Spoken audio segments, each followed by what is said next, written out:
Hello बच्चों, I am Monish Mishra. Today we are discuss about biological classification. दोस्तों, आज की क्लास में बायोलॉजिकल क्लासिफिकेशन को हम बड़े ही बेहतरीन तरीके से डिस्क्राइब करने वाले हैं। इस चैप्टर के जो भी इंपॉर्टेंट क्वेश्चन एनसीईआरटी के अकॉर्डिंग आपके नीट एग्जाम में बनते हैं, हम उनको कवर करेंगे। बच्चों, इस चैप्टर में मैं आपको बताऊं तो प्रीवियस 2 लेक्चर में पढ़ा चुका हूं और 2 लेक्चर में मैंने आपको फर्स्ट लेक्चर में पढ़ाया था क्लासिफिकेशन सिस्टम। मैंने बताया था कुछ साइंटिस्ट आए, उन्होंने बायोलॉजिकल डाइवर्सिटी को, इस पूरे लिविंग किंगडम को अलग अलग किंगडम्स में, सेपरेट किंगडम्स में उनके कैरेक्टर के बेस पर उन्हें क्लासीफाई किया। इसमें बच्चों मैंने आपको बताया था सबसे जो प्रिमिटिव किंगडम था वो कौन था। मैंने बताया था मोनेरा, फिर प्रोटिस्टा, फिर इसके बाद उन्होंने फंजाई को रखा, प्लांटी को रखा, एनिमेलिया को रखा। ये सब काम कौन कर रहा था? मैंने बताया था 5 किंगडम क्लासिफिकेशन देने का काम रॉबर्ट विटेकर साहब ने सबसे पहले इसको जो किया। जो मोस्ट एक्सेप्टेड क्लासिफिकेशन सिस्टम था वो most accepted classification system Robert Whittaker साहब ने दिया। बच्चों, हम बात करेंगे इस टॉपिक में, सेकेंड टॉपिक जो हम पढ़ चुके थे, तो उसके बाद मैंने बताया था कि जब भी हम कुछ पढ़ते हैं, वैसे बायोलॉजिकल क्लासिफिकेशन में 5 किंगडम्स के बारे में हमें पढ़ना था और उस 5 किंगडम में आपका आता है, फर्स्ट मैंने बताया था मोनेरा, फिर इसके बाद इसमें था आपका प्रोटिस्टा, प्रोटिस्टा के बाद इसमें आपका आता है फंजाई। क्या आता है? फंजाई। और फंजाई के बाद बच्चों आपका आता है प्लांटी। क्या आता है? प्लांटी। तो फंजाई, प्लांटी और इसके बाद नेक्स्ट जो वेल डेवलप्ड किंगडम था, एनिमेलिया भी इसी में आता है। बच्चों, मैंने मोनेरा पढ़ाया था आपको, primitive kingdom, protista, fungi, Plantae और एनिमेलिया। इसमें मैं आपको फंजाई करा रहा था, समझेंगे। मैं इसमें सबसे पहले फंजाई को लिया था और मैंने फंजाई में आपको करा दिया। जैसे किसी भी, इसमें जितने भी किंगडम है बच्चों, ध्यान देंगे, इसमें जितने भी किंगडम है, जब हम इनको पढ़ना स्टार्ट करते हैं तो सबसे पहले हम इनके कुछ कैरेक्टर्स को पढ़ते हैं। जैसे कि मैंने बताया था कि हम जब फंजाई पढ़ रहे थे तो हमने इसमें क्या बताया था आपको? पढ़ना पड़ेगा सबसे पहले हैबिट एंड हैबिटाट। क्या पढ़ना पड़ेगा? हैबिट एंड हैबिटेट पढ़ना पड़ेगा। और मैंने बताया था हैबिट एंड हैबिटेट के बाद इसी में आपने दूसरा स्ट्रक्चर पढ़ना था। क्या पढ़ना था बच्चों? स्ट्रक्चर पढ़ना था। स्ट्रक्चर के बाद तीसरा पॉइंट इसमें मैंने आपको न्यूट्रिशन पढ़ाया, जो पढ़ना था। न्यूट्रिशन के बाद इसमें चौथा टॉपिक आपका था रिप्रोडक्शन। इसको भी मैंने आपको प्रीवियस लेक्चर्स में कवर कर दिया है। और रिप्रोडक्शन के बाद अगला टॉपिक आएगा क्लासिफिकेशन। क्या आएगा? क्लासिफिकेशन। ये जो भी किंगडम्स हम पढ़ेंगे, उन सारे किंगडम्स में इतनी बातें आपको करनी ही करनी पड़ेंगी। तो हम सबसे पहले इसमें पढ़ रहे थे प्रीवियस लेक्चर्स में फंजाई, और फंजाई का रिप्रोडक्शन पढ़ रहे थे। रिप्रोडक्शन में एसेक्सुअल रिप्रोडक्शन हमने पढ़ लिया था, आज हम करेंगे एसेक्सुअल रिप्रोडक्शन। चलते हैं अपने टॉपिक की तरफ। आइए जानते हैं क्या है फंजाई का एसेक्सुअल रिप्रोडक्शन और फंजाई कैसे करते हैं। तो देखते हैं, ध्यान देंगे बच्चों, फंगस कैसे एसेक्सुअली रिप्रोड्यूस करते हैं, इस पर मैंने बात कर लिया था। मैंने बताया था कि फंजाई जो है वो एसेक्सुअल रिप्रोडक्शन करते हैं with the help of spores. Spore के बारे में भी मैंने बता दिया था, जू स्पोर, प्लेनोस्पोर और जू स्पोर के बाद मैंने इसी में आपको बता दिया था स्पोरेंजियोस्पोर और फिर कोनिडिया। इन तीनों के बारे में बता दिया था। जू स्पोर कैसे प्लेनोस्पोर के फॉर्म में बनते हैं, मैंने स्पोरेंजियोस्पोर के फॉर्म में भी बातें कर ली थी आपसे। इसके बाद मैं कोनिडिया पर भी बात कर लिया था, कोनिडिया का फॉर्मेशन कैसे होता है उस पर भी बात मैंने कर लिया, एसेक्सुअल स्पोर के बारे में। आज हम पढ़ेंगे कोनिडियोफोर, कैसे कोनिडिया बनता है ये भी बताया था मैंने। आज हम इसमें जो नेक्स्ट टॉपिक लेने वाले हैं, ये आपका टॉपिक है सेक्सुअल रिप्रोडक्शन इन फंजाई। क्या है? Sexual reproduction in fungi. Sexual reproduction in fungi, in fungi. बच्चों, अगर हम बात करें कि फंजाई कैसे सेक्सुअली रिप्रोड्यूस करते हैं, तो बहुत सिंपल सी बात है। फंगस 3 तरह से सेक्सुअल रिप्रोडक्शन करते हैं, मतलब 3 स्टेप इन्वॉल्व होते हैं सेक्सुअल रिप्रोडक्शन में फंगस के। पहला स्टेप आप बोलते हो, 3 स्टेप कौन कौन से हैं? पहला स्टेप है आपका जिसे आप बोलते हो प्लाज्मोगैमी। क्या बोलते हो? Plasmogamy, plasmogamy. दूसरा स्टेप आप बोलते हो इसे कैरियोगैमी। क्या बोलते हो? कैरियोगैमी। और तीसरा स्टेप जो है इसे आप बोलते हो मियोसिस। क्या बोलते हो? Meiosis. Simply sexual reproduction in 3 form में कंप्लीट होती है फंगस में। बट एक क्वेश्चन यहाँ का छिपा हुआ है जो मोस्ट इंपॉर्टेंट क्वेश्चन है, समझने की बात है। पूछता है कि in which class of fungi sexual reproduction are occurs in, अगर आपसे पूछेगा कि सेक्सुअल रिप्रोडक्शन किस किस क्लासेस में फंजाई के होते हैं, तो वो आपका आंसर होना चाहिए, क्या होना चाहिए, मैंने आपको बता रखा है पहले से, वो फाइकोमाइसीट्स हो सकता है, वो आपका एस्कोमाइसीट में होगा और आपका बेसिडियोमाइसीट्स में होगा। ध्यान देंगे, क्वेश्चन है कि sexual reproductions are occur in which class of fungi, sexual reproduction fungi के किस क्लास में होता है। ऑप्शन में आपके रहेगा एस्कोमाइसीट्स, बेसिडियोमाइसीट्स, ड्यूटरोमाइसीट्स और एक ऑप्शन फाइकोमाइसीट्स भी रखेगा। ऑप्शन देगा ए बी सी, मतलब ये आपके तीनों होते हैं, थर्ड्स तीनों ले लेंगे, मैं इधर लिख देता हूं। और यह क्वेश्चन आपसे पूछ सकता है कि sexual reproduction absent, sexual reproduction पूछ नहीं सकता, ऐसा क्वेश्चन आया हुआ भी है। सेक्सुअल रिप्रोडक्शन अब्सेंट अगर पूछ लिया कि सेक्सुअल रिप्रोडक्शन कहां पर अब्सेंट होगा, तो आप जानते रहेंगे मेंबर्स ऑफ ड्यूटरोमाइसीट्स में सेक्सुअल रिप्रोडक्शन नहीं होता। कहां पर नहीं होता, ड्यूटरोमाइसीट्स के मेंबर्स में सेक्सुअल रिप्रोडक्शन नहीं होता है, ये बात हो। बच्चों समझ में आना चाहिए आपको कि ड्यूटरोमाइसीट्स को फंजाई इम्परफेक्टी कहते हैं, इसलिए कहते हैं क्योंकि यहाँ पर सेक्सुअल रिप्रोडक्शन नहीं होता। अभी मैं बताऊंगा, आपको बता भी दूंगा। मैंने अभी आपको इतना बताया कि सेक्सुअल रिप्रोडक्शन इन 3 फेजेज में कंप्लीट होती है। कहाँ पर, फंजाई के उन तीनों क्लासेस में जहाँ पर सेक्सुअल रिप्रोडक्शन होता है। मैं आपको भी बता देता हूँ वो 3 क्लास कौन कौन से हैं, तो वो आपके फाइकोमाइसीट्स हो सकते हैं, फाइकोमाइसीट्स हो सकते हैं, वो आपकी क्लास हो सकती है एस्कोमाइसीट्स के मेंबर हो सकते हैं, एस्कोमाइसीट्स के मेंबर भी हो सकते हैं, और वो आपके किसके, बेसिडियोमाइसीट्स के मेंबर भी हो सकते हैं। किसके बच्चों, बेसिडियोमाइसीट्स के भी मेंबर हो सकते हैं। तो you can say all classes of fungus can reproduce sexually except deuteromycetes. समझेंगे, आप कह सकते हैं कि फंजाई के सारे क्लासेस सेक्सुअल रिप्रोडक्शन करते हैं, बट नहीं करता है तो कौन, वो कौन है आपका, ये deuteromycete. So they are called imperfect fungi, इसीलिए इसे इम्परफेक्ट फंजाई कहा जाता है। बच्चों अब हम बात करेंगे कि ये सेक्सुअल रिप्रोडक्शन फंगस में कैसे होता है। इस पर अगर हम बात करते हैं तो सबसे बड़ी बात जो बड़े ही आसान तरीके से समझने वाली है वो ये है कि हम तीनों स्टेप आपके सामने बना करके एक साथ ही इसको डिस्क्राइब कर रहे हैं। समझो बच्चों, अगर हम बात करें कि कैसे इसे हम डिस्क्राइब करेंगे, तो हम बात करते हैं, इधर लिखते हैं सेक्सुअल रिप्रोडक्शन। ये है सेक्सुअल रिप्रोडक्शन, सेक्सुअल रिप्रोडक्शन। और कहाँ का रिप्रोडक्शन, तो बेटा ये फंजाई का है, तो इसलिए सेक्सुअल रिप्रोडक्शन इन फंजाई लिख दिया मैंने। और अब बात करते हैं स्टेप नंबर 1 की।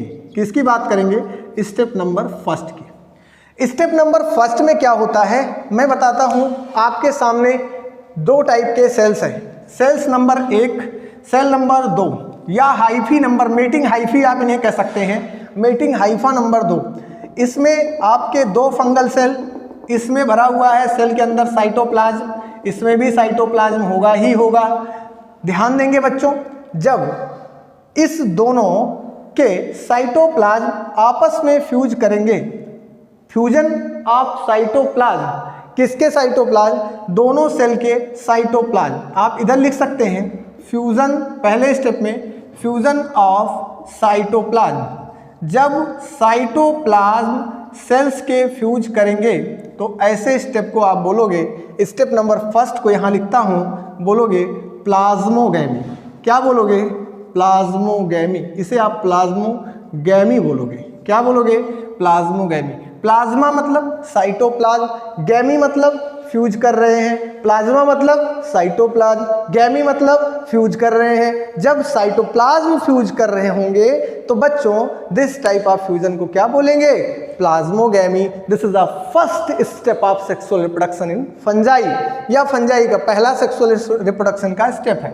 सेकेंड स्टेप में क्या होता है, फ्यूजन ऑफ साइटोप्लाज्म तो हो जाता है, लेकिन अभी न्यूक्लियस फ्यूज नहीं किए हैं, तो इसमें आप कह लीजिए कि ऐसे मतलब इस स्टेप में फ्यूजन ऑफ साइटोप्लाज्म तो हो गया, बट अभी न्यूक्लियस फ्यूज नहीं हुए हैं। जैसे कि मैं अगर आपको समझने के लिए बना दूं तो कुछ फंजाई में दिखाया भी जाता है, अभी दिखाई भी देगा आपको बताऊं, तो न्यूक्लियस फ्यूज नहीं होते हैं। तो न्यूक्लियस के फ्यूजन के लिए, जैसे कि मान लो एक न्यूक्लियस ये था और ये इसको दूसरे मार्कर से बना दे रहा हूँ, इस वाली सेल का आ गया और इस वाली सेल का न्यूक्लियस इधर वाले का, ये सेल ए थी, ये सेल बी थी, इधर का न्यूक्लियस इधर, इधर का भी, अभी दोनों फ्यूज नहीं किए हैं, दोनों को फ्यूज तो करना ही चाहिए, जब भी फ्यूज करेंगे तभी जाइगोट बनेगा।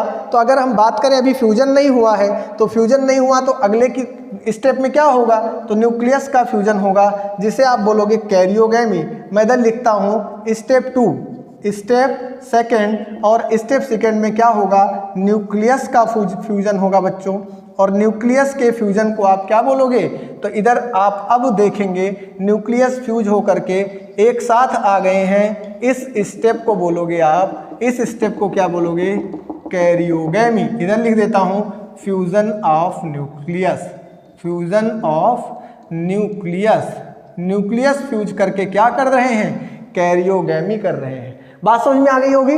अब तीसरा स्टेप भी आता है, क्यों आता है, क्या जरूरत पड़ गई तीसरे स्टेप की, क्योंकि अब तो भाई न्यूक्लियस भी फ्यूज कर गया है, और नंबर ऑफ सेल क्या है अभी बताऊंगा, क्वेश्चन बनने वाले जो भी क्वेश्चन यहां से फ्रेम हो सकते हैं, सारी संभावनाएं खत्म कर दूंगा। ध्यान देना बच्चों, अभी तक यहां पर साइटोप्लाज्म फ्यूज हुआ, दैट्स कॉल्ड प्लाज्मोगैमी। दूसरा स्टेप मैंने कहा कि कैरियोगैमी, जिसमें न्यूक्लियस फ्यूज हो गए, अब इसको आपने बोला कैरियोगैमी। और तीसरा स्टेप जो आता है, दूसरे के बाद एक स्टेप आता है जिसे आप कहते हो मियोसिस। आप कहोगे सर मियोसिस क्यों होगी, इसलिए क्योंकि मैं आपको बता दूं बच्चों, फंजाई की मेन प्लांट बॉडी हैप्लॉइड होती है। कैसी होती है, हैप्लॉइड नेचर की होती है, और मेन थैलस बनाने के लिए, मेन प्लांट बॉडी बनाने के लिए, अब ये तो आप यहाँ देख रहे हैं कि ये जाइगोट बन रहा है। अब यहाँ पर भाई देखो सिंपल सी बात थी, अगर ये सेल एन रही होगी और ये सेल एन रही होगी, मतलब एन ही नहीं रही होगी, ये भी एन न्यूक्लियस, अब इसमें एक सिंगल न्यूक्लियस, ये सिंगल, ये दोनों मैच तो किए लेकिन अभी भी फ्यूज नहीं हुए थे। फ्यूजन के बाद ये भी एन, ये भी एन, अब फ्यूजन के बाद ये 2n हो जाएगा सिंपली ना, तो ये तो डिप्लॉइड हो गया। कैसे हो गया, डिप्लॉइड। लेकिन अब भाई इस जो पेरेंट, जो आपका थैलस बनना चाहिए, जो यहाँ पर थैलस बनेगा नया जर्मिनेशन के बाद, वो हैप्लॉइड होना चाहिए, हैप्लॉइड होना चाहिए। और हैप्लॉइड के लिए क्या है, अब हैप्लॉइड के लिए सीधी सी बात है भाई, तो अगर जाइगोट बना है तो जाइगोट में मियोसिस करना पड़ेगा। तो यहाँ पर तीसरा स्टेप जो इन्वॉल्व होगा, स्टेप नंबर 3, इसको बोलेंगे बच्चों क्या, स्टेप नंबर 3 को आप बोलोगे कि सर यहाँ पर फिर मियोसिस करना पड़ेगा। और मियोसिस के बाद 2 टाइम मियोसिस 2 स्टेज में कंप्लीट होती है, आप सिंपल जानते हैं, ये तो सेल साइकिल में भी आप पढ़ेंगे, अभी मैं वहाँ पे पढ़ाऊंगा ज़्यादा डिटेल में। यहाँ पर आप कर लीजिए कि ये जो है जब 2 टाइम में 2 स्टेज में मियोसिस अपने आप को कंप्लीट करता है, तो 4 हैप्लॉइड स्पोर का फॉर्मेशन होता है, और यही 4 हैप्लॉइड स्पोर जो हैं वो आगे चल के न्यू थैलस ऑफ फंगस का फॉर्मेशन करते हैं, नए थैलस के रूप में फॉर्म होते हैं, बनते हैं। आपको समझ में आया होगा। लेकिन अब क्वेश्चन कहाँ से बन सकते हैं, किसकी प्रोबेबिलिटी क्या है उसको समझो, क्वेश्चन के बनने की जो प्रोबेबिलिटी है उसे समझो।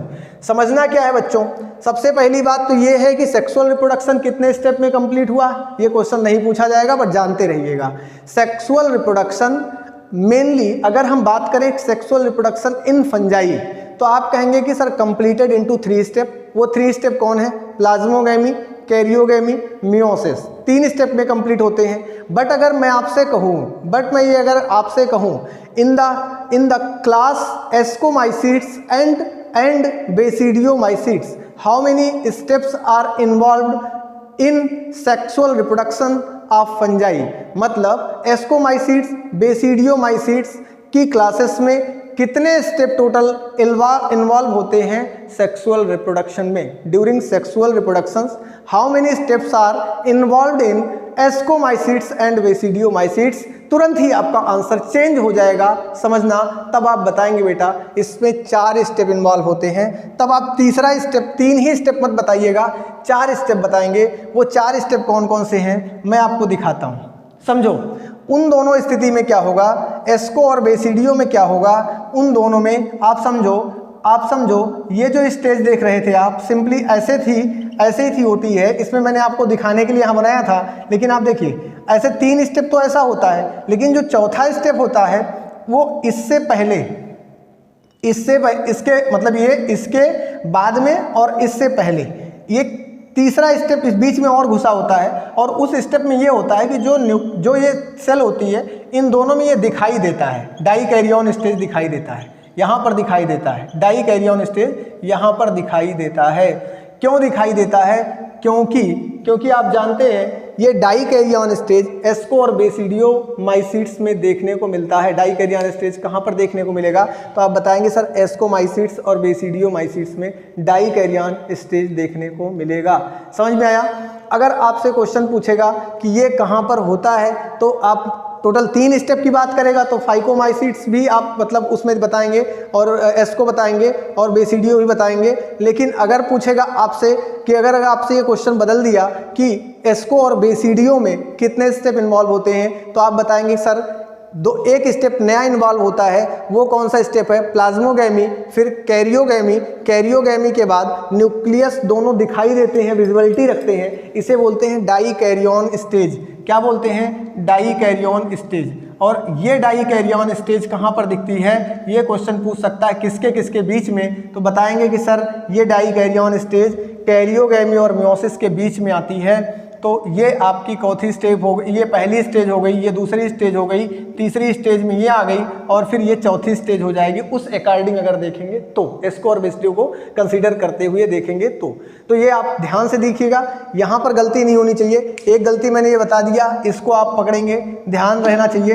दूसरी बात, आप यहाँ से सेक्सुअल रिप्रोडक्शन से एक क्वेश्चन ये पूछ सकता है कि फंजाई का क्या प्लॉइडी नेचर होता है, तो आप बताएंगे कि फंजाई के पूरे लाइफ साइकिल में, पूरे जीवन चक्र में अगर देखा जाए तो फंजाई जो है, फंजाई की लाइफ साइकिल में हैप्लॉइड, मतलब जो उसके पूरे लाइफ साइकिल को देखें तो हैप्लॉइड फेज डोमिनेंट होता है, जबकि डिप्लॉइड फेज डोमिनेंट नहीं होता। मतलब डिप्लॉइड फेज खाली जाइगोट में ही बनेगा। आप सिंपल सा देख लो भाई, हैप्लॉइड यहाँ पर भी देखा आपने हैप्लॉइड नेचर का, यहाँ भी हैप्लॉइड नेचर देखा, और यहाँ पर आने के बाद आपने देखा क्या, यहाँ पर भी आपने देखा कि यहाँ भी डिप्लॉइड नेचर का नहीं था। जब यहाँ पर मियोसिस से पहले कैरियोगैमी के बाद यहाँ पर आपने जाइगोट बनते हुए देखा, तो यहाँ पर आपने देखा कि नेचर डिप्लॉइड था। लेकिन जस्ट बाद फिर से हैप्लॉइड नेचर हो गया, फिर से हैप्लॉइड हो गया। तो आप कहेंगे कि सर हैप्लॉइड इसमें डोमिनेंट होता है, हैप्लॉइड फेज डोमिनेंट है, इसलिए फंजाई की लाइफ साइकिल हैप्लोडिप्लॉन्टिक कही जाती है।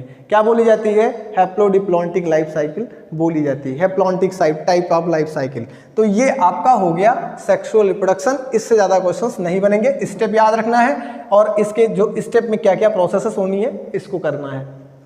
अगला अगर हम आपको बता दें, जैसे कि अगर फंजाई के बारे में थोड़ा सा और आपको बताते हैं रिप्रोडक्शन के बारे में, तो आपको सिंपल समझना चाहिए कि फंजाई का जो माइसीलियम होता है, ये थोड़ा सा एक्स्ट्रा आपको एडिशनल बता देते हैं। इधर से देखिएगा, जो फंजाई का ये जो आपका माइसीलियम होता है, ये माइसीलियम है, ये भी आपका हैप्लॉइड नेचर का ही होता है। कैसे होता है? ये भी हैप्लॉइड नेचर का। जो ये आपका फंजाई में बनता है फ्रूटिंग बॉडी, क्या बनता है? Fruiting body. ये फ्रूटिंग बॉडी भी कैसे होती है? तो आप जानते रहिएगा ये भी हैप्लॉइड नेचर का ही होता है। कैसे होता है? तो ये सब मैंने बताया कि ज़्यादा जो उसमें डोमिनेंसी है वो हैप्लॉइड फेज की डोमिनेंसी ज़्यादा है। चलो, ये टॉपिक हो गया आपका सेक्सुअल रिप्रोडक्शन। इसके पहले मैंने एसेक्सुअल रिप्रोडक्शन आपको करा ही दिया था। इसके बाद अगर हम देखते हैं बच्चों, तो रिप्रोडक्शन के बाद जो टॉपिक आता है वो टॉपिक आपका आता है, रिप्रोडक्शन के बाद आता है क्लासिफिकेशन का।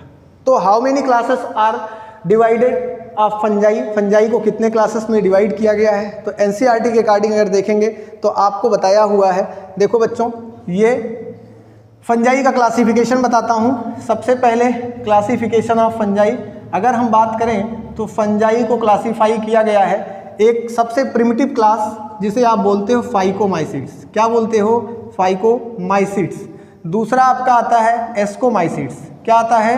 एस्कोमाइसीट्स आता है। तीसरा क्लास ऑफ फंजाई, इसको आप बोलते हो बेसिडियोमाइसीट्स। क्या बोलोगे? बेसिडियोमाइसीट्स। और तीसरा इसी में आपका आता है ड्यूट्रोमाइसीट्स। क्या आता है? ड्यूट्रोमाइसीट्स। समझिएगा, इसमें आपने क्या देखा? कितने क्लास ऑफ फंजाई? 1, 2, 3 और 4। ये 4 क्लासेस में एस्कोमाइसीट्स, बेसिडियोमाइसीट्स, ड्यूट्रोमाइसीट्स और इधर फाइकोमाइसीट्स। देखना, अब ये आपकी क्लासेस हैं। एनसीईआरटी के अकॉर्डिंग इनके कुछ एग्जांपल्स हैं और इनके कैरेक्टर्स हैं जो दिए गए हैं, जिनको आपको पढ़ना है और समझना है। मेरी बात समझना, यहाँ से क्वेश्चंस इस टॉपिक से बन सकते हैं, ज़्यादा प्रोबेबिलिटी यहीं से बनने की होती है। अगर हम बात करें फाइकोमाइसिट्स को, तो बच्चों इसको कॉमनली बोला जाता है क्या, एल्गल फंजाई। क्या बोला जाता है, एल्गल फंजाई। क्यों बोला जाता है, इसलिए बोला जाता है क्योंकि फाइकॉस टर्म जुड़ा हुआ है। क्या जुड़ा हुआ है, फाइकॉस। फाइकॉस का मतलब होता है स्टडी, अब लिख रहे हैं फाइकोलॉजी, स्टडी ऑफ एल्गी को बोलते हैं फाइकोलॉजी, और वही फाइको टर्म यहाँ ग्रीक का जुड़ा हुआ है, फाइकॉस। फाइकॉस मतलब क्या हो सकता है, सवाल। ये आपका एल्गी की बात कर रहा है। When we are studied about algal fungi, तो उसे बोलेंगे हम क्या, ये फाइकोमाइसिट्स। जब हम उसे बोलेंगे, उस क्लास ऑफ फंजाई को बोलेंगे फाइकोमाइसिट्स, तो इसे हम बोलते हैं क्या, एल्गल फंजाई। फाइको जुड़ा इसलिए आप याद रखना, एल्गल फंजाई। और एस्कोमाइसिट्स को बोलते हैं सैक फंजाई। कॉमनली इसको क्या बोलते हैं, सैक फंजाई। याद रखना, इसको क्या बोलते हैं, सैक फंजाई बोलते हैं। बेसिडियोमाइसिट्स को कॉमनली बोलते हैं बच्चों क्लब फंजाई। क्या बोलेंगे, क्लब फंजाई बोलेंगे।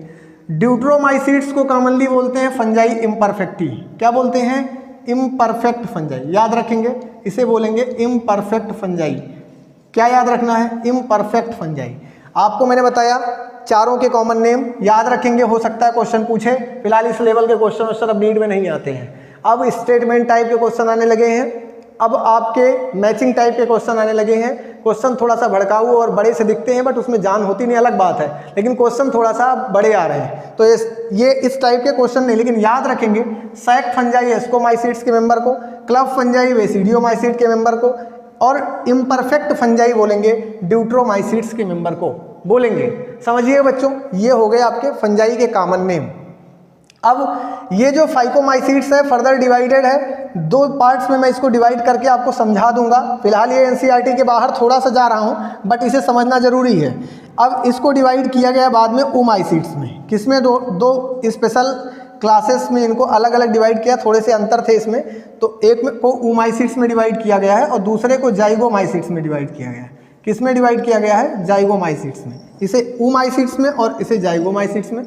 अभी आपको पढ़ाएंगे, इसमें भी क्या है, एस्को की बात भी करेंगे, बेसिडियो की बात भी करेंगे, ड्यूट्रो की भी बात करेंगे, क्योंकि ये जरूरी है आपके एग्जाम के लिए। एग्जाम के पॉइंट ऑफ व्यू से मोस्ट इंपॉर्टेंट बात है। समझेंगे पूरे टॉपिक को कि यहाँ पर हमें कवर क्या करना है, समझेंगे। देखो, हम इसमें लेते हैं सबसे पहले जो आपका टॉपिक है वो क्या है। सबसे पहले टॉपिक जो लेना है इसमें फाइकोमाइसिट्स लेंगे। क्या लेंगे बच्चों, फाइकोमाइसिट्स लेंगे। आइए करते हैं फाइकोमाइसिट्स। बच्चों देखो, अगर हम इसको पढ़ें, क्लासीफाई करें या पढ़ना चाहें, तो इसमें सबसे ज़्यादा इंपॉर्टेंट चीज़ें जो हैं वो क्या है। तो सबसे बड़ी बात आपको बता देते हैं, इसके एग्जाम्पल्स तो बहुत ज़रूरी है, सबसे ज़्यादा इंपॉर्टेंट है इसके एग्जाम्पल्स। एग्जाम्पल्स को याद रखना होगा, कुछ के कॉमन कैरेक्टर्स, कुछ के रिप्रोडक्टिव कैरेक्टर्स, कुछ की फ्रूटिंग बॉडी, सेप्टल पोर, सेप्टा, हैबिट, हैबिटेट, इतनी चीज़ें इसमें पढ़नी है।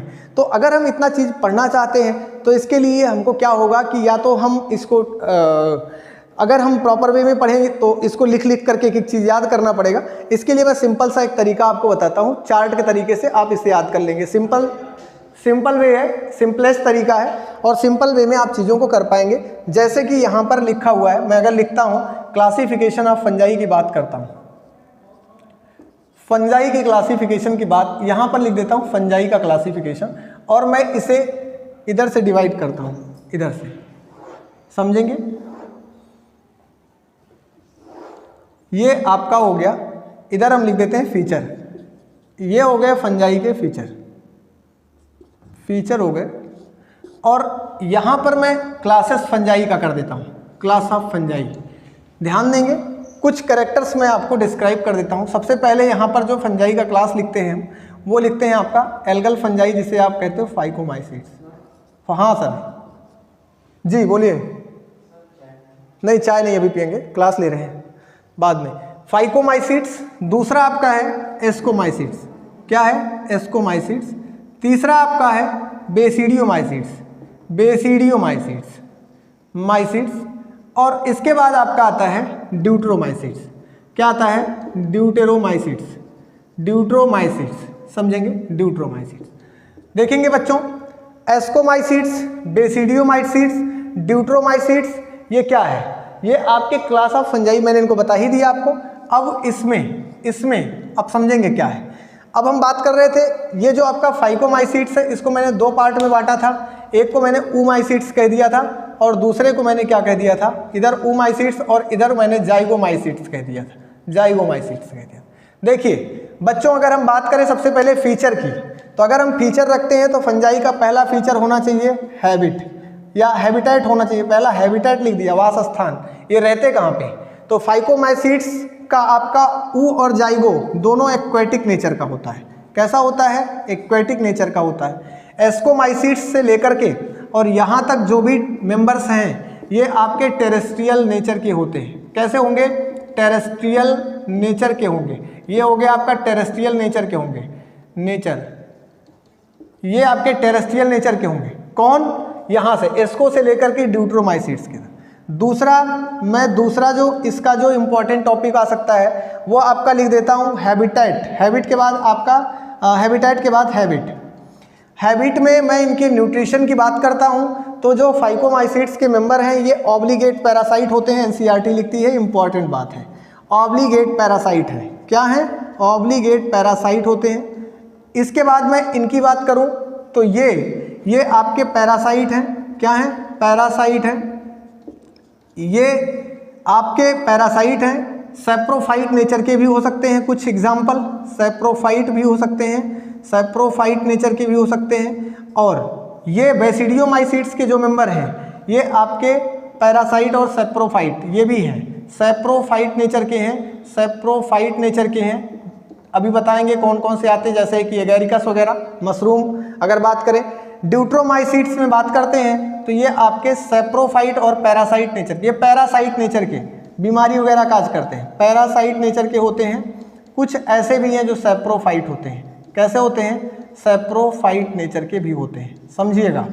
इसमें ये क्या करते हैं? डिकम्पोजिशन ऑफ लीटर का काम करते हैं। डिकम्पोजिशन ऑफ लीटर का काम करते हैं। लीटर क्या है? ये नापने वाला लीटर नहीं होता। अनडिकम्पोज ऑर्गेनिक मैटर्स को डिकम्पोज करने में हेल्प करते हैं। कौन? ड्यूट्रोमाइसीट्स के मेंबर। आगे बात करें अगर हम हैबिटेट के बाद नेक्स्ट टॉपिक जो आना चाहिए वो आपका क्या आना चाहिए? नेक्स्ट टॉपिक है यहाँ पर हैबिटेट के बाद हम बात कर लेते हैं कि कहाँ पर सेप्टा पाए जाते हैं, कहाँ पर नहीं पाए जाते हैं सेप्टा। तो हम अगर बात करें कि सेप्टा की, तो यहाँ पर आप देखेंगे जो फाइकोमाइसीट्स के मेंबर थे ये सिनोसिटिक थे, इंपॉर्टेंट बात है। ऑब्लिगेट पैरासाइट भी इंपॉर्टेंट बात है। तो यहाँ पर आप कर लेंगे कि ये सिनोसिटिक नेचर के थे। कैसे थे? सिनोसिटिक नेचर के थे, मतलब इनमें सेप्टा नहीं पाया गया और बाकी जगह पर, सारी जगह पर सेप्टा पाया गया। तो आप इनको लिख लेंगे सेप्टा प्रेजेंट, और सारी जगह पर सेप्टा पाया गया तो इधर लिख लेंगे सेप्टा प्रेजेंट, यहाँ तक लेकर के। कहाँ से? एस्को टू ऑनवर्ड ड्यूटरो। आगे बात करें हम सेप्टल पोर की बात कर लेते हैं। पोर की बात करें तो भाई जहाँ पर सेप्टा पाया गया वहाँ पर सेप्टल पोर भी प्रेजेंट। तो यहाँ पर सेप्टल पोर प्रेजेंट और यहाँ पर पाया ही नहीं गया तो कहाँ पर सेप्टल पोर होगा? तो इधर आप सिनोसिटिक वाले में एब्सेंट लिख लीजिएगा। इस पे बात ना करते हुए एसेक्सुअल रिप्रोडक्शन की इंपॉर्टेंट बात कर लेते हैं, ये जरूरी है। एसेक्सुअल रिप्रोडक्शन ये इस चार्ट के अकॉर्डिंग बहुत ज़रूरी है। एसेक्सुअल रिप्रोडक्शन की बात अगर हम करें तो जो फाइकोमाइसीट्स में oomaइसीट्स हैं इनमें जो एसेक्सुअल स्पोर होता है उसे बोलते हैं आप जू स्पोर। क्या बोलते हैं? जू स्पोर बोलते हैं। जबकि जो आपका इसमें जाइगोमाइसीट्स होते हैं इनके स्पोर को बोलते हैं स्पोरेंजियोस्पोर। क्या बोलते हैं? स्पोरेंजियोस्पोर, समझिएगा, इनको बोलेंगे स्पोरेंजियोस्पोर। एस्कोमाइसीट्स के जो स्पोर होंगे इनमें एसेक्सुअल स्पोर जो पाया जाएगा उसे बोला जाएगा कोनिडिया। क्या बोला जाएगा? कोनिडिया। बेसिडियो के जो एसेक्सुअल स्पोर होंगे अब्सेंट होते हैं। इंपॉर्टेंट बात है यहाँ पर, एसेक्सुअल स्पोर अब्सेंट होते हैं। इधर ऊपर लिख दे रहा हूँ, एसेक्सुअल स्पोर अब्सेंट। यहाँ पर एसेक्सुअल स्पोर नहीं पाए जाएंगे तो इसीलिए यहाँ पर लिख देता हूँ अब्सेंट। यहाँ पर कुछ भी एसेक्सुअल स्पोर नहीं पाया जाता, बट दे आर फ्रेगमेंटेशन, ये फ्रेगमेंटेशन करते हैं, फ्रेगमेंटेशन कर लेंगे। ये जरूरत पड़ेगी तो ये सेक्सुअल रिप्रोड्यूस करेंगे, नहीं तो ये फ्रेगमेंटेशन कर लेंगे। आगे आपका बात करें हम ड्यूट्रोमाइसीट्स में, तो इनमें भी जो asexual spore most common type का है वो कोनिडिया ही है, वो पाया जाता है। इसमें मोस्ट कॉमन टाइप का स्पोर कोनिडिया पाया जाता है। ध्यान से इसको करते चलिए, थोड़ी सी भी प्रॉब्लम नहीं आनी चाहिए, क्योंकि इंपॉर्टेंट बातें हैं। अब आगे बात करेंगे हम, एसेक्सुअल का हो गया तो हम सेक्सुअल स्पोर की बात कर लेते हैं। 5वें नंबर पे आता है आपका सेक्सुअल स्पोर। क्या आता है? Sexual spore. अगर हम बात करें कि सेक्सुअल स्पोर इसका क्या होता है, तो इसके सेक्सुअल स्पोर को फाइकोमाइसीट्स के oomaisids के सेक्सुअल स्पोर को बोलेंगे ऊ स्पोर। क्या बोलेंगे? ऊ स्पोर। इसके सेक्सुअल स्पोर को क्या बोलेंगे? Zygote spore. जो आपका जाइगोमाइसीट्स का मेंबर है, इसके सेक्सुअल जाइगो स्पोर बोलेंगे। क्या बोलेंगे? जाइगो स्पोर बोलेंगे, जाइगो स्पोर। एस्कोमाइसीट्स के मेंबर के सेक्सुअल स्पोर को बोलते हैं एस्को स्पोर। क्या बोलते हैं? एस्को स्पोर बोलते हैं। इसके स्पोर को बोलते हैं बेसिडियो स्पोर, बेसिडियो स्पोर बोलेंगे। क्या बोलेंगे? बेसिडियो स्पोर ही बोलेंगे इसके सेक्सुअल स्पोर को। और ये जो कोनिडिया है यहाँ पर ड्यूट्रोमाइसीट्स है, यहाँ पर सेक्सुअल रिप्रोडक्शन कंप्लीटली अब्सेंट होता है, तो यहाँ पर सेक्सुअल स्पोर बनते ही नहीं हैं, यहाँ अब्सेंट कर दीजिएगा। ये भी बात समझ में आ गई। इसके बाद अगर हम बात अगर आपसे करें कि ये फाइकोमाइसीट्स में क्या क्या हो गया, फ्रूटिंग बॉडी की बात करें। फ्रूटिंग बॉडी में एक बात आपको बता देते हैं कि जो ये आपके मेंबर्स हैं, जैसे कि यहाँ पर जो फ्रूटिंग बॉडी बनेगी, यहाँ पर तो फ्रूटिंग बॉडी एब्सेंट होगी, यहाँ पर भाई सिनोसिटिक वाले में, यहाँ पर अगर हम बात करेंगे, यहाँ पर फ्रूटिंग बॉडी की बात करेंगे, तो इसके फ्रूटिंग बॉडी जहाँ पर ये एस्कोस्पोर बनते हैं उसे एस्कस कहा जाता है। क्या कहा जाता है? एस्कस। और इनके फ्रूटिंग बॉडी को क्या, बेसिडियो स्पोर के बेसिडियम कहा जाता है। क्या कहा जाता है? बेसिडियम कहा जाता है। और इनमें भी फ्रूटिंग बॉडी जो होती है ये एब्सेंट नेचर की होती है, इसे भी जानते रहिएगा। अब आगे बात करेंगे इसके बाद आपका क्या रह जाता है? Site of karyogamy. एक बात पूछता है, वो साइट ऑफ कैरियोगैमी भी आप इसी में कर सकते हैं। कैरियोगैमी कहाँ होता है? बेसिडियम और एस्कस में। अब अगर हम नेक्स्ट पॉइंट, इसमें एक इंपॉर्टेंट पॉइंट जो बचता है, सबसे इंपॉर्टेंट पॉइंट, वो आपका है क्या? वो इंपॉर्टेंट पॉइंट है, ये मैं करवा देता हूँ इंपॉर्टेंट पॉइंट एग्जाम्पल का, समझो। अब आप इतना स्क्रीनशॉट ले सकते हैं या कर सकते हैं। अब नेक्स्ट पॉइंट हम लेते हैं, समझिए। नेक्स्ट पॉइंट अब आपका लेते हैं, इन क्लासेस के बारे में थोड़ा सा आपको और समझना है, और वो क्या समझना है उसे बात करते हैं हम, कौन कौन सा टॉपिक और समझना है। तो भाई देखो, दो बातें और आपको कंफ्यूज कर सकती हैं कि एस्को स्पोर कहाँ बनते हैं और बेसिडियो स्पोर कहाँ बनते हैं, उसको मैं क्लियर करता हूँ, समझो। अब मैं बात करूंगा कि एस्को स्पोर कहाँ बनते हैं। एस्कोमाइसीट्स में मैंने बताया एस्को स्पोर पाए जाते हैं, बेसिडियो माइसीट्स में मैंने बताया बेसिडियो स्पोर पाए जाते हैं। मैंने बताया यहाँ पर जो स्पोर पाए जाते हैं वो स्पोर और जाइगो स्पोर होते हैं। अब मैं एक बात ये आपसे कर देता हूँ कि एस्कोमाइसीट्स में एस्को स्पोर कहाँ बनते हैं। तो इसकी जो ये फ्रूटिंग बॉडी है, ऐसा स्ट्रक्चर होता है, ऐसा स्ट्रक्चर, और ऐसे वाले स्ट्रक्चर में आप देखेंगे, कि इसमें ऐसे स्पोर पाए जाते हैं, और इन स्पोर को बोलते हैं एस्को स्पोर। क्या बोलते हैं? एस्को स्पोर बोलते हैं। और ये जहाँ पर बनते हैं इनको बोला जाता है एस्कस। क्या बोला जाता है? एस्कस। इस स्ट्रक्चर को एस्कस। बेसिडियोमाइसीट्स में अगर बात करें हम, तो इनमें बॉडी जो ऐसा होता है एक स्ट्रक्चर, इसे बोलते हैं बेसिडियम। क्या बोलेंगे? बेसिडियम। और ये बेसिडियम के ऊपर जो स्पोर बनते हैं इन्हें बोला जाता है बेसिडियो स्पोर। क्या बोला जाता है बच्चों? इनको बोला जाता है, मैं इधर लिख देता हूँ, इनको बोला जाता है बेसिडियो स्पोर। ये आपके हो गए बेसिडियो स्पोर। मतलब जो स्पोर बन रहे हैं बेसिडियो स्पोर हैं। ये जो जिसके ऊपर बन रहे हैं उस फ्रूटिंग बॉडी को बेसिडियम बोल रहे हैं। यहाँ पर जिसके अंदर बन रहे हैं उसको बोलेंगे एस्को स्पोर। जिसमें बन रहे हैं उस फ्रूटिंग बॉडी को एस्कस बोलेंगे। एक बात और ध्यान दीजिएगा, एक बात और क्या ध्यान देना है, इसमें ध्यान देना है कि ये एक्सोजिनस नेचर का है और ये इंडोजिनस नेचर का है। तो ये इंपॉर्टेंट बात यहाँ पर मैंने आपको बता दी। और स्ट्रक्चर वाली बात के बाद अगर हम बात करें तो अब कुछ इंपॉर्टेंट एक स्लाइड हमको और लेना पड़ेगा, इसको इरेज करके देखो। मैं अगर बात करूं कि अब इन सबके इंपॉर्टेंट क्या है, इंपॉर्टेंट इन सबके एग्जाम्पल्स क्या क्या है, मुझे अब इन सबका इंपॉर्टेंट एग्जाम्पल लेना पड़ेगा।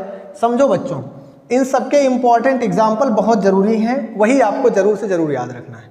देखो हम बात कर रहे थे फाइकोमाइसिट्स के इंपॉर्टेंट एग्जाम्पल की अगर बात करें तो मैंने कहा कि मैंने फाइकोमाइसिट्स को दो पार्ट में फर्दर डिवाइड किया हुआ है। एक को आप बोलते हैं oomaisids, क्या बोलते हैं? oomaisids बोलते हैं, और दूसरे को आप क्या बोलते हैं? जाइगोमाइसिट्स बोलते हैं। क्या बोलते हैं? जाइगोमाइसिट्स बोलते हैं। समझिएगा बच्चों, oomaisids और जाइगोमाइसिट्स ये दो बातें हो गई। अब मैं कहूँ कि इसका एग्जाम्पल oomaisids में कौन कौन आता है, तो इसका अब एग्जाम्पल ही रह गया है जो आपको समझना है। अब एग्जाम्पल ही रह गया है, समझो। इसका एग्जाम्पल जो आता है oomaisids का एग्जाम्पल, इधर से मैं इसको भी डिवाइड कर देता हूँ, एक कॉलम बना दिया। oomaisids के लिए आपका एग्जाम्पल है फाइटोप्थोरा। क्या एग्जाम्पल है? फाइटोप्थोरा। समझेंगे? फाइटोप्थोरा। आप कहेंगे फाइटोप्थोरा क्या है? एक बीमारी काज करता है आलू की फसल पर, जिसे बोलते हैं लेट ब्लाइट ऑफ पोटैटो। क्या बोलते हैं? Late blight of potato. ये फाइटोप्थोरा हो गया। दूसरा इसी में इसका एग्जाम्पल है बच्चों एल्ब्यूगो। क्या है? एल्ब्यूगो। ये क्या करता है? ये क्रूसीफेरी फैमिली के मस्टर्ड के प्लांट पर पैरासिटिक फॉर्म में पाया जाता है, इसे एल्ब्यूगो कहते हैं। और ये एल्ब्यूगो जो है ये किसका मेंबर है? फाइकोमाइसिट्स के oomaisids का मेंबर है। जाइगोमाइसिट्स की बात करें तो इसमें आपका राइजोपस आता है, और इसमें आपका एक आता है म्यूकर। क्या आता है बच्चों? म्यूकर और राइजोपस, ये दो एग्जाम्पल हैं किसके? ये जाइगोमाइसिट्स के एग्जाम्पल हैं। एस्कोमाइसिट्स के एग्जाम्पल्स की बात करें, बहुत इंपॉर्टेंट एग्जाम्पल्स है और याद रखेंगे। बेस्ट एग्जाम्पल इसका आपका जाना पहचानना पुराना दोस्त ईस्ट, जिसे तुम बोलते हो सैक्रोमाइसिस। क्या बोलते हो? Saccharomyces cerevisiae. ये ईस्ट है। काम क्या करता है आपको पता है? ये काम करता है क्या? ये काम करता है आपका फर्मेंटेशन का। और फर्मेंटेशन कहाँ करता है? तो ब्रेड बनाने में, बिस्किट बनाने में, अल्कोहलिक ब्यूरेज बनाने में, ये फर्मेंटेशन के लिए इनको यूज करती हैं फर्मेंटर इंडस्ट्रियाँ। जैसे कि इनको मैंने बताया था, इनको एक बेकिंग होते हैं, एक ब्रूबिंग होते हैं। एक ब्यूरेज बनाने में यूज आते हैं और दूसरे क्या हैं? दूसरे बेकरी प्रोडक्ट्स को बनाने में यूज आते हैं। तो ये हो गया आपका सैक्रोमाइसिस। सैक्रोमाइसिस के बाद इसमें ही आपका आता है पेनिसिलियम। सैक्रोमाइसिस की एक विशेषता और है, ये यूनिसेलुलर है। क्या है? यूनिसेलुलर नेचर का है। दूसरी बात है पेनिसिलियम। क्या है ये? पेनिसिलियम। ये जो पेनिसिलियम है, पेनिसिलियम जो है ये पेनिसिलिन एंटीबायोटिक बनाने के काम आता है। एंटीबायोटिक का बनाने के काम आता है। वंडर ड्रग भी कहा जाता है। बहुत ज़्यादा नॉलेज नहीं लेना, यहाँ इतना जानते रहिए, मल्टीसेलुलर फॉर्म में है। इसी में एक आपका एग्जाम्पल है, एनसीईआरटी लिखती है न्यूरोस्पोरा। क्या लिखती है?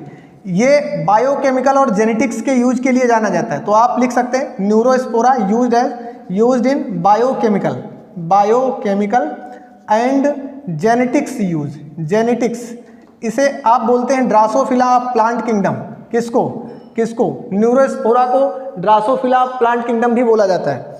आगे आपका सैक्रोमाइसिस के बाद पेनिसिलियम, न्यूरोस्पोरा, ये इसी में एक एग्जाम्पल आता है क्लेविसेप्स। क्या आता है?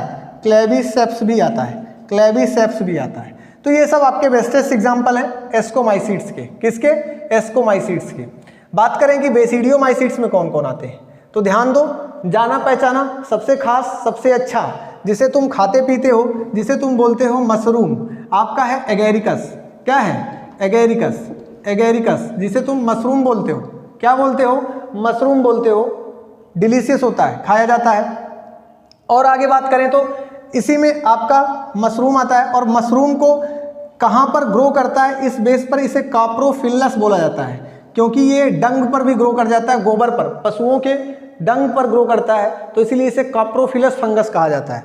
एगेरिकस के बाद इसमें आपका कौन आता है? तो इसी में बच्चों आपका आता है क्लेविसेप्स नहीं, इसमें आपका आता है पक्सिनिया। क्या आता है? पक्सिनिया, सॉरी बेटा, पक्सिनिया आता है। पक्सिनिया को आप बोलते हो रस्ट ऑफ व्हीट। क्या बोलते हो? रस्ट ऑफ व्हीट के प्लांट पर रस्ट डिजीज काज करता है। रस्ट को आर लिख दिया मैंने, रस्ट ऑफ व्हीट। दूसरा इसी के साथ एक दूसरा भी है जिसे बोलोगे अस्टिलेगो। क्या बोलोगे? अस्टिलेगो। ये भी पैरासाइट है, और अस्टिलेगो जो है ये स्मट डिजीज काज करता है। क्या करता है? Smut disease. कहाँ पर? तो आप बताएंगे कि सर व्हीट के क्रॉप पर ही। तो इसे अस्टिलेगो हो गया, पक्सिनिया हो गया, एगेरिकस हो गया। ये सब आपके एग्जाम्पल हैं किसके? बेस्टेस्ट एग्जाम्पल हैं बेसिडियोमाइसिट्स के। टोड स्टूल भी इसी का है। पफ बाल भी इसी में एग्जाम्पल आता है। टोड स्टूल ये आपका पॉइजनस फंजाई है। पफ बाल इसी का एग्जाम्पल है। ये सारे इसके एग्जाम्पल हैं। ड्यूट्रोमाइसीट्स में बात करें बच्चों, इंपॉर्टेंट एग्जाम्पल की 3 इंपॉर्टेंट एग्जाम्पल। इसमें आपका एक फर्स्ट है अल्टरनेरिया सोलेनी। क्या आता है?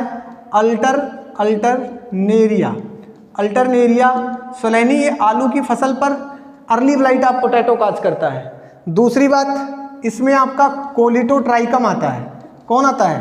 कोलिटोट्राइकम आता है। कोलिटोट्राइकम फाल्केटम, ये गन्ने में एक बीमारी काज करता है, कोलिटोट्राइकम फाल्केटम।